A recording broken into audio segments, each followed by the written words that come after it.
Skúsme sa vrátiť časom do toho roku 2008, kedy sme vlastne dokončovali tú budovu a nám už vtedy bolo jasné, že s tým krásnym priestorom Atria potrebujeme niečo urobiť, tak aby sme ho sprístupnili zamestnancom. Sme chceli vytvoriť priestor pre našich kolegov, kde by mohli tráviť obdobie obeda, mohli by sa jeden s druhým stretnúť.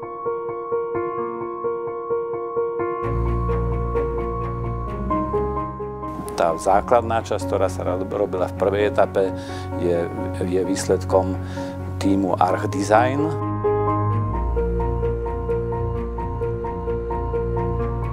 A v podstate to dielo, ktoré sme inštalovali v súčasnosti v druhej fáze, tak je dielom manželov Kubinských.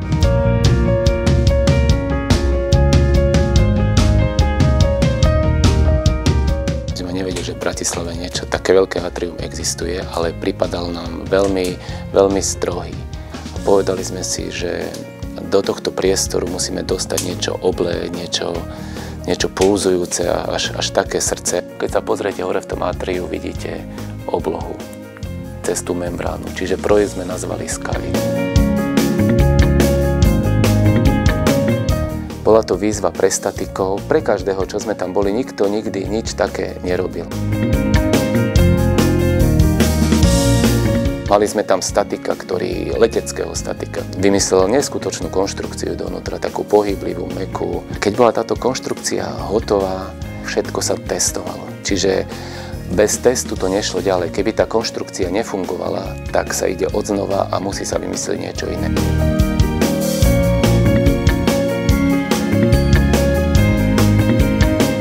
Zároveň sa začalo vyrábať aj v Novoplaste. A tie lupenie to je ako taká nádoba a má taký vrchnák. A každý ten lupeň, kým sa vyexpedoval, tak už mal v sebe časť tej konštrukcie. A odrazu bol pred nami prvý lupeň a sme si uvedomili, že to je fakt veľký rozmer. My sme si to tu merali na dvore, že asi aké to bude veľké, ale to máte stále nejaké tyčky, nejaké špagáty a odrazu teraz chodíte v tom. Zistili sme, že teraz je to tak veľké, že to sú ako kozmické lode.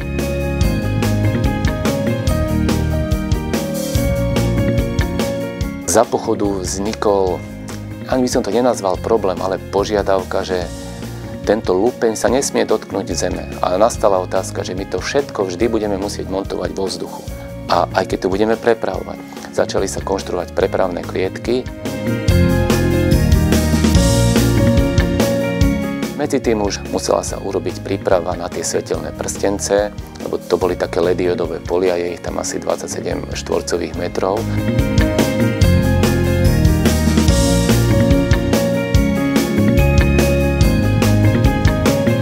Barisol.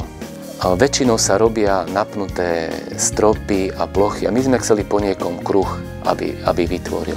Čiže my zase kvôli Barisolu sme si museli ísť preštudovať do Prahy veci, ktoré tam Federico Diaz urobil, a posledovať, čo sa vo svete deje.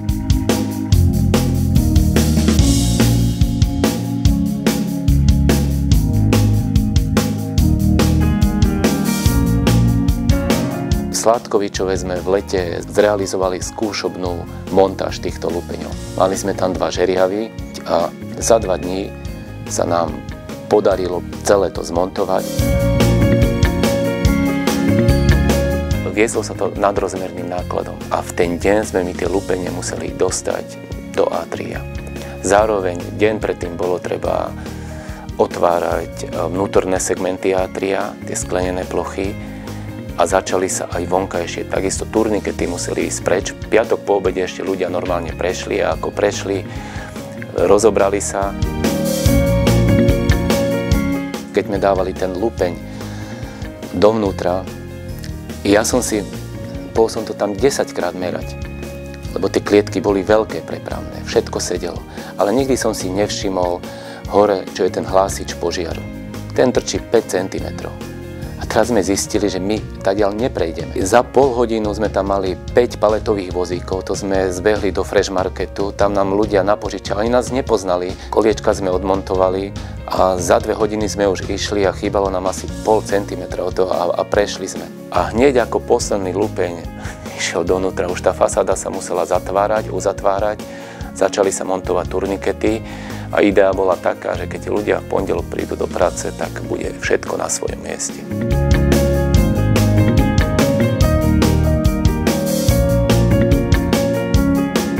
Ten motor mal 350 kg a my sme robili na hrane toho átria. Ale my môžeme ísť zaistení, ako chceme. Keby že sa nám niečo vyšminkne, tak letíme dole všetci. Najväčší adrenalín bol asi pri tých lešenároch. Lebo tí neboli zvyknutí na popruhy a na prilby. Tedy si boli najistejší, keď to nemali. To bolo lešenie, ktoré bolo nad tým dielom a oni ho museli tak zmontovať, aby nič nespadlo na ten objekt. Hoci čo by im spadlo, tak to môže ten laminát poškodiť, prerazí a neviem čo. A tí chlapi to zvládli, urobili ako... Boli to drsní ľudia, ale šlo to.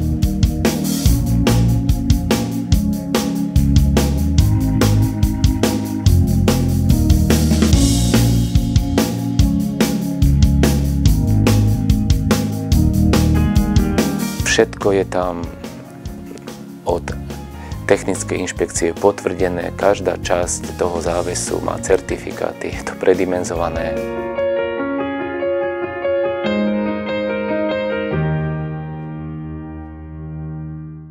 Som schudol 6 kg. Vedel som, že to bude náročné, ale že až takto nie. Ako na rovinu, niektoré veci nás vôbec sme nenapadli, že sa dostaneme až tam, kde sme. Ale je to pre nás skúsenosť.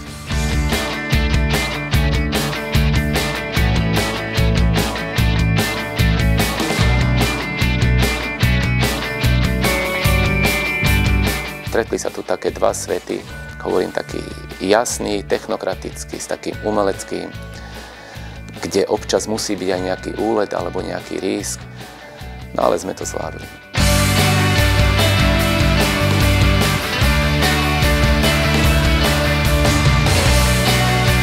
Keď sa nájde tím a kolektív, že to vieme potiahnuť a to tu bolo.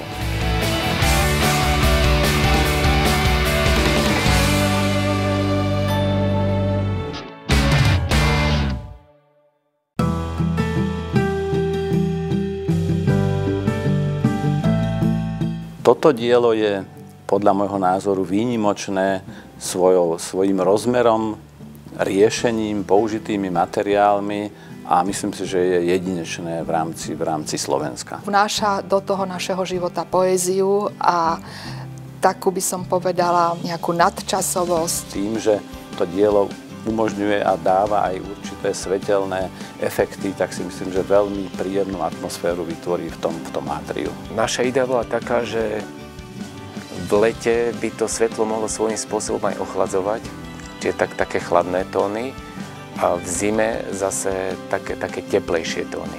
My to chápeme ako takú art terapiu. 90% diela bolo vyrobené na Slovensku, okrem 3 navijákov, ktoré máme umiestnené na streche a boli vyrobené v Holandsku. Všetky časti, hlavne tie najkrajšie, ktoré vidíme a ktoré lahodia našemu oku, boli vytvorené u nás doma slovenskými ľuďmi a na Slovensku. Veľké firmy majú tú spoločenskú zodpovednosť a naozaj vynakladajú množstvo prostriedkov na to, aby vlastne zisk, ktorý vygenerovali a aj nejakým spôsobom dávajú naspäť. Pre mňa je takým vzorom, musím povedať, Lorenzo Medicejský, ktorý bol prvým finančníkom vo Florencii a dneska si ho svet pamätá nie ako finančníka, ale skôr ako mecenáša umenia. Tak ja dúfam, že aj nás možno raz začne spájať svet nie len s peniazmi, ale aj ako s mecenášmi umenia a dobrých vecí. Slovenská sporiteľňa určite patrí medzi veľké spoločnosti, veľké firmy na Slovensku. Je to najväčšia banka na Slovensku a samozrejme poskytuje každoročne pomerne značné prostriedky na podporu charity, na podporu vzdelávania, športu, kultúry a myslím si, že toto je jedna z tých foriem. Dali sme to na umenie a môžeme sa z neho tešiť, pretože ho máme dennodenne na očiach.